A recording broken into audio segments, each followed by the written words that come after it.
नमस्कार दोस्तों, बाजार हाट न्यूज़ चैनल के एक नए एपिसोड में आप लोगों का बहुत बहुत स्वागत है। तारीख है दोस्तों 6 सितंबर 2021 और यहाँ पे 7 सितंबर 2021 के लिए बैंक निफ्टी और बैंकिंग स्टॉक के एनालिसिस लेकर आपके सामने हाजिर हूँ।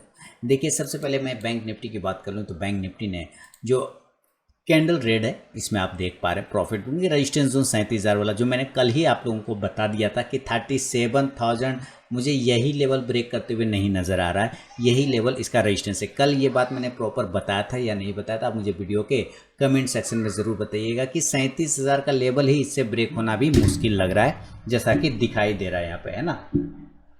तो ये चीज़ें तो आपको मैंने कल बता दिया था और एग्जैक्ट देखें आप, वो ब्रेक कर भी नहीं पाया। 36,925-23 का हाई लगा के वहीं से गिर गया। अब कल यानी कि मंगलवार को क्या लेवल बनेंगे, इस बात की चर्चा कर लेते हैं यहाँ पर ऑप्शन के साथ में। रजिस्टेंस अभी भी 37,000 वाला वैलिड है। 37,000 वाला रजिस्टेंस अभी भी वैलिड है। 37,000 और 37,200 वाला, अगेन रिपीट कर देता हूँ, 37,000 और 37,200 वाला रेजिस्टेंस अभी भी वैलिड है। नीचे सपोर्ट एक बहुत अच्छा 36,500 का, क्योंकि उसको ब्रेक नहीं कर पा रहा था लास्ट टाइम, और उसको जब उसने ब्रेक करके निकला यहाँ पर से तो ये ज़बरदस्त अब इसका सपोर्ट बन गया 36,500, 36,400 और इम्पॉर्टेंट सपोर्ट जो राउंड नंबर का वो है 36,000 का। तो ये कुछ सपोर्ट है और कुछ रेजिस्टेंस तो चार्ट पे दिख रहे हैं। फिलहाल ऑप्शन डेटा क्या बता रहा है, इस बात का भी चर्चा कर लें ऑप्शन एनालिसिस में। तो हम यहाँ पे क्या देख रहे हैं कि हमारा पुट कॉल रेशियो बहुत ही दोस्तों घट के कम हो गया है। यानी कि ये इतना कंफर्ट जोन पे आ चुका है कि अगर ये बाउंस करेगा तो बहुत तेज़ी से बाउंस करेगा, बहुत तेज़ी से अपसाइड में ऊपर जाने के चांसेस बनाएगा। मैं फिलहाल यहाँ पे ग्लोबल मार्केट भी ओपन करके रख देता हूँ आप लोगों के लिए, इसको बाद में देखेंगे ऑप्शन एनालिसिस के बाद में। तो पुट कॉल रेशियो बेहतरीन तरीके से है, माने कभी भी तेज़ बाउंस आ सकता है। क्लोजिंग 36,592 के आसपास क्या है, यानी कि 36,600 के आसपास में हम एट द मनी बैठे हुए हैं। तो चलते हैं वहाँ पर और देखते हैं क्या सपोर्ट और रेजिस्टेंस बन रहा है 36,600 के आसपास में, ना 36,600। ओके, तो 36,600 के पास में हम एट द मनी आ रहे हैं और यहाँ पे देख रहे हैं कि आप पूरे राइटर भरे हुए हैं 36,600, ये हम एट द मनी क्लियर हो गए। अब यहाँ पे देखते हैं तो पहले हम यहाँ पे रजिस्टेंस सपोर्ट ढूंढेंगे और इस तरफ रजिस्टेंस ढूंढने की बात करते हैं। तो 36,600 पे देखते हैं तो 6,11,050 कॉल राइटर है। इसके मुकाबले पुट का बात करें तो 6,19,000 है। इसका मतलब ये हमारा मेक और ब्रेक लेवल होगा, क्या मेक और ब्रेक लेवल होगा, क्योंकि ये दोनों लगभग पास में बैठा हुआ है। तो इसको भी हम छोड़ेंगे और 36,700 से स्टार्ट करते हैं। तब क्या दिखता है कि 8,94,500 हमारा कॉल राइटर है। पुट में 5,72,000, लेकिन ये भी राइटर नहीं है, पुट राइटर जो कि सपोर्ट बनाई, ये पुट बायर है। पुट बायर है मतलब ये भी नीचे ही देख रहा है। इसका मतलब क्या है कि ऑलरेडी 36,700 हमारा ऑलरेडी एक रेजिस्टेंस जोन के नज़दीक में बन जाएगा, क्योंकि एक तो राइटर इधर बैठा है, यहाँ पुट भी अब राइट नहीं कर रहा है, यहाँ पे सपोर्ट नहीं बना रहा, बल्कि ये लोग भी उसको हेल्प कर रहा है रेजिस्टेंस क्रिएट करने में, बाय कर ले रहा है। तो इसका मतलब क्या है कि ये हमारे पास जो है कमजोरी दिख रहा है। तो 36,700 का हमारा एक रेजिस्टेंस वैलिड हो जाएगा। 36,800 की बात करें तो 16,03,675 कॉल राइटर है। पुट का बात करें तो वही 5,68,000, लेकिन ये भी बायर बैठा हुआ है, यानी कि यहाँ पर और भी रजिस्टेंस क्रिएट होता चला जा रहा है। 36,900 का ऑलरेडी यहाँ पे है 9,68,900, तो यहाँ पे भी हमारे पास 36,900 का रेजिस्टेंस बनेगा, क्योंकि पुट तो है ही नहीं यहाँ पे। 2,35,000 का मात्र, और 37,000 का तो ऑलरेडी वैलिड है सबसे बड़ा रेजिस्टेंस। यहाँ पे 24,48,125 हमारा कॉल राइटर बैठा हुआ है, यानी कि 37,000 का रेजिस्टेंस जोन वैलिड है। बहुत ज़्यादा होगा तो 37,100 और 200 तक, लेकिन 200 का पास में जाने के चांस तो अभी फिलहाल नहीं ब्रेक बन रहा है, क्योंकि 36,700 ही, ये 37,000 इससे ब्रेक होने में फट जाएगा। 37,000 का ही लेवल इसको ब्रेक तोड़ने में फट जाएगा, इसलिए मैं 37,000 तक ही मान के चलता हूँ, ठीक है। अब हम रजिस्टेंस की जगह सपोर्ट ढूंढें तो 36,500 पे बात करते हैं तो सबसे बड़ा सपोर्ट हमारा यहीं पर है 19,95,250 पुट में ओपन स्टेट है, लेकिन ये भी बायर है, ये भी देख लीजिए बायर, यानी ये मान के चल रहा है कि 36,500 पर आएगा, है ना। इसके मुकाबले हम 17,51,675 कॉल राइटर की बात करें, यानी कि यहाँ पे 36,500 भी हमारा मेक और ब्रेक, 36,500 और 36,600 ये एक ऐसा एरिया है जो हमारा मेक और ब्रेक लेवल बन सकता है। लेकिन चूंकि 2 लाख का डिफरेंस आ रहा है तो मैं यहाँ पे मान के चलता हूँ कि 36,500 हमारा एक इंपॉर्टेंट सपोर्ट है, क्योंकि इसको ब्रेक करने में पहले दिक्कत हुआ था बैंक निफ्टी को। अब यहाँ हम 36,400 पे बात करते हैं तो यहाँ पे देखते हैं 5,18,375 पुट के साइड में ओपन इंटरेस्ट है, इधर है 1,38,725। तो इसका मतलब है 36,400 एक इंपॉर्टेंट सपोर्ट बन जाएगा। 36,300 की बात करते हैं तो 5,90,225, इधर मात्र 60,000 हमारा कॉल राइटर। तो 36,300 का हमारा ओपन इंटरेस्ट में अच्छा खासा पुट में ओपन इंटरेस्ट है, तो यहाँ पे हमारा एक सपोर्ट बन जाएगा। 36,200 की बात करते हैं तो यहाँ पे 4,60,000 का है, और इसके बाद इधर 37,000 का मात्र है कॉल्स के साइड में, तो 36,200 का हो जाएगा। ठीक है, अब यहाँ पे देखते हैं तो हमारा पुट राइटर माने मेन कहाँ पे बैठा है, वो मेन बैठा है 36,100, यानी हमारा इंपॉर्टेंट सपोर्ट जोन कौन है, वो है 36,100 का। देखिए 36,100 का इंपॉर्टेंट सपोर्ट है, तो इधर 5 हमारा सपोर्ट बन रहा है, क्योंकि यहाँ पे 3,24,275 पुट राइटर है, कॉल का बात करें तो मात्र 14,000 है। तो इसी तरह हम यहाँ 37,100 का भी एक इंपॉर्टेंट रेजिस्टेंस जोन पकड़ के चलते हैं, क्योंकि तब बराबर का मुकाबला हो जाएगा। 7,13,275 कॉल राइटर है, पुट का मात्र 83,850। तो इसका मतलब क्या है कि इधर 5 रेजिस्टेंस पकड़ लिया और इधर 5 सपोर्ट पकड़ लेंगे। 36,100 पे मेन सपोर्ट इसका 36,100 पर है। बाकी ये सब क्या है, ये सब नीचे के लेवल ही दिखाने की कोशिश करेगा। सपोर्ट बाउंस करेगा तो 36,100 का बेहतरीन लेवल है, यानी इसके नीचे नहीं जाने का चांस बन रहा है। ये एक इंपॉर्टेंट जोन है। तो चलते हैं अब चार्ट पर, ये रेजिस्टेंस और सपोर्ट लेकर और डेटा के हिसाब से चार्ट को मैच करा के लेवल निकालने की कोशिश करेंगे। तो चलिए चार्ट पे चलते हैं। तो लेवल यहाँ पे नोट कर लिए दोस्तों। अब बात करते हैं कि हमारी क्लोजिंग है 36,592 के आसपास, ये 588 दे रहा है एक्चुअली, ये लास्ट में एलटीपी को मॉडिफाई नहीं किया है एमई ब्रोकर ने। 36,588 के पास में 90 मान लेता हूँ, वही 92 के आसपास की क्लोजिंग चल रहा है। तो हम बाय करने की कोशिश करेंगे, सबसे पहले बाय करने की कोशिश करेंगे। कहाँ बाय करेंगे, हम 36,600 के ऊपर बाय करने की कोशिश करेंगे, क्योंकि हमारा क्या है कि ये 36,592 के आसपास क्लोज कर रहा है। 36,600 हमारा एक इंपॉर्टेंट मेक और ब्रेक लेवल है, तो अगर इसके ऊपर निकलता है तो ज़रूर एग्रेसिव होकर हम बाय करने का पोजीशन बना सकते हैं। टारगेट 36,700 का जो हमारा पहला रजिस्टेंस जोन आ रहा है, ठीक है, पहला रजिस्टेंस जोन आ रहा है 36,700। दूसरा 36,800 के टारगेट मिल सकते हैं।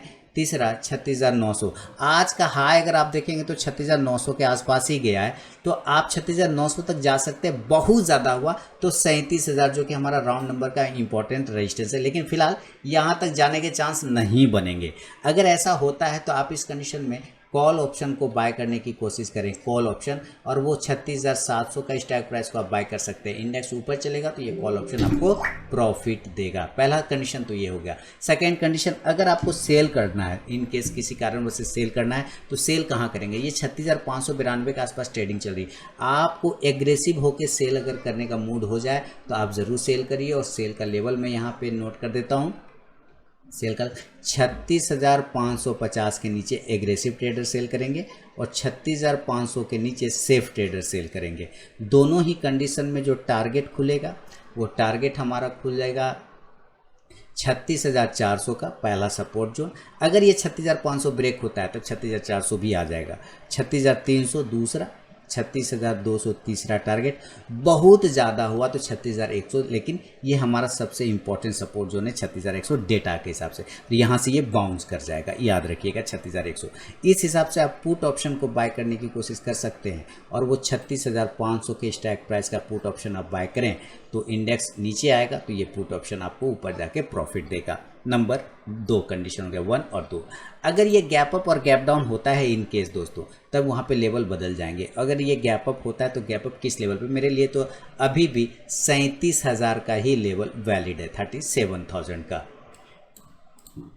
तो एक ही लेवल है 37,000। अगर ये देखिए 37,000 के पास में ओपन होता है डायरेक्ट, तो आप फिर से सेल मार दीजिए, कोई दिक्कत वाली बात नहीं।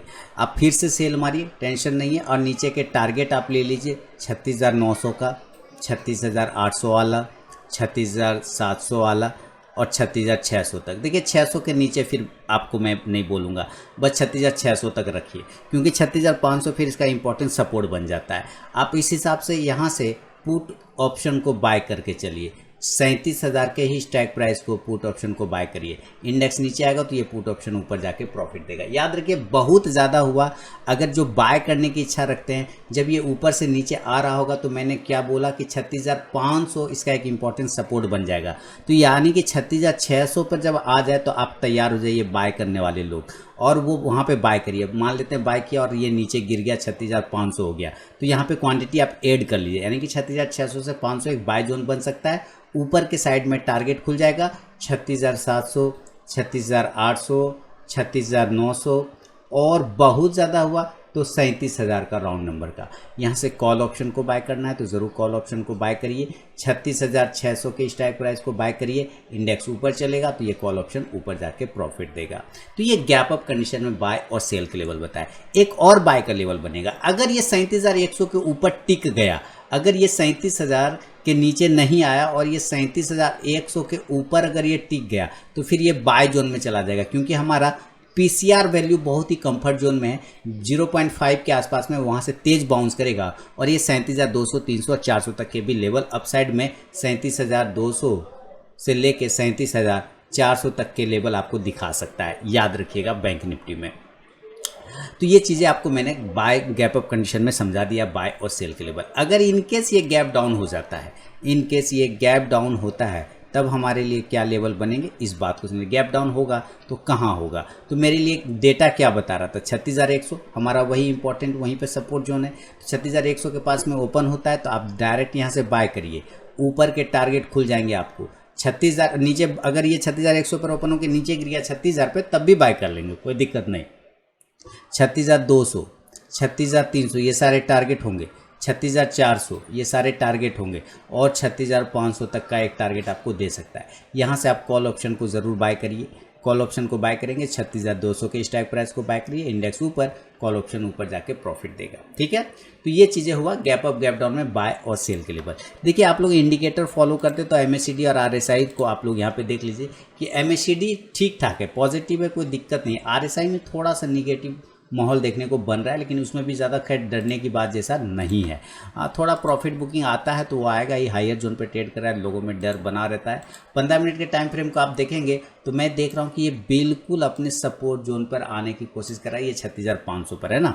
अगर इस जोन को ये नीचे ब्रेक कर गया तो ये कमज़ोर हो जाएगा, 36,400, 300 तक के टारगेट दिखाएगा। और अगर ये 36,600, 700 को ऊपर निकलता है, 36,700 जो कि यहाँ से एक ट्रेन लाइन का रेजिस्टेंस भी है, अगर ये 36,700 को ऊपर ब्रेक करता है तो 800 और 900 तक के टारगेट आराम से बैंक निफ्टी में मिल जाएंगे देखने को। तो ये था दोस्तों निफ्टी के, बैंक निफ्टी के गैप अप गैप डाउन पर ऑप्शन एनालिसिस, साथ ही नॉर्मल कंडीशन पे भी मैंने आपको बताया। अब ज़रा बैंकिंग स्टॉक्स को भी समझने की कोशिश करेंगे और हम लोग इन ओवरऑल ग्लोबल मार्केट भी देखेंगे, उसके लिए टेंशन नहीं लेना है, लेकिन पहले बैंकिंग स्टॉक देख लेते हैं। एक्सिस बैंक 805 के ऊपर निकलेगा तो 820 का टारगेट, और अगर ये नीचे 795 ब्रेक करता है 790 से 85 का टारगेट। बैंक ऑफ बड़ौदा 80 के ऊपर निकलेगा तो 82 और 84 के टारगेट देगा। बैंक ऑफ इंडिया नीचे के लेवल 57 को टच करेगा, उसके बाद ही कुछ करना है, उसके पहले नहीं। कैनरा बैंक 165 के ऊपर निकलने के बाद 170 का टारगेट, 160 के नीचे दोबारा अगर ये निकलता है तो 155 के टारगेट। फेडरल बैंक 84 के ऊपर क्लोज करेगा तो 86 का और देन 88 का टारगेट। 82 के नीचे निकल जाएगा तो 80 का टारगेट। HDFC बैंक की बात करते हैं, 1580 के ऊपर निकलेगा तो 1620 तक के टारगेट बन सकते हैं। अगर ये 1560 के नीचे निकलेगा तो कमजोर हो जाएगा 1540 का। ICICI बैंक की बात करें, अगर ये 715 के नीचे गिरता है सेल करेंगे 700 के टारगेट के लिए। IDFC first bank long term view रखिए, 3 to 5 years portfolio stock buy on dip करके चल सकते हैं। इंडियन बैंक 130 के ऊपर निकलने के बाद पोजीशन बनाएंगे 135 से 40 के लिए।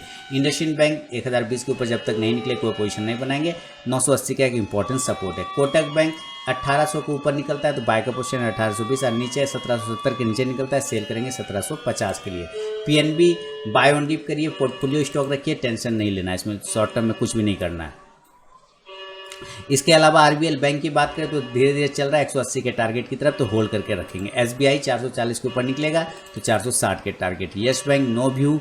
यूनियन बैंक 37 के ऊपर निकलेगा तो 39 तक के टारगेट। बंधन बैंक बाय ऑन डिप्स वाला ठीक है, 290 के ऊपर निकलेगा 300-310 के टारगेट। AU बैंक 1200 के ऊपर निकलेगा तो 1225 से 50 तक के टारगेट देखने को बन सकता है। अब चलते हैं ज़रा ग्लोबल मार्केट की तरफ, हम लोग देख लें कि ग्लोबल मार्केट में भी क्या पोजीशन चल रहा है। अब देखें यहाँ से ग्लोबल मार्केट क्या बता रहा है। ग्लोबल मार्केट ओवरऑल पॉजिटिव चल रहा है, ओवरऑल पॉजिटिव चल रहा है, सब कुछ सही है। SGX निफ्टी भी देख रहे हैं तो 7.5 पॉइंट पॉजिटिव है। अगर मैं डाउ देख लेता हूँ अपने मोबाइल में, मुझे डाउ देखने के लिए मोबाइल खोलना पड़ता है, और ये तो नैस्डैक पॉजिटिव, लगभग खास पॉजिटिव नहीं है लेकिन ओवरऑल मार्केट पॉजिटिव है। और नैस्डैक की अगर हम बात करें दोस्तों तो नैस्डैक में 78 पॉइंट की तेजी है, 35,452 के आसपास का ट्रेडिंग चल रहा है इस टाइम। रात के 9:58 के आसपास में टाइमिंग चल रही है, तो वहाँ पे ये सिचुएशन है। तो ओवरऑल मार्केट पॉजिटिव है, उसमें कोई ऐसा दिक्कत नहीं है। पीसीआर वैल्यू भी बहुत अच्छा है, नज़र बना कर रखे। तो मिलूंगा दोस्तों नेक्स्ट वीडियो में। और ये बोलने की ज़रूरत बिल्कुल भी नहीं है कि टेलीग्राम चैनल जरूर ज्वाइन करें अगर आप मेरे नए सब्सक्राइबर हैं तो, लाइव मार्केट में कॉल प्राप्त करने के लिए। मिलूंगा नेक्स्ट वीडियो में, तब तक के लिए बहुत बहुत धन्यवाद।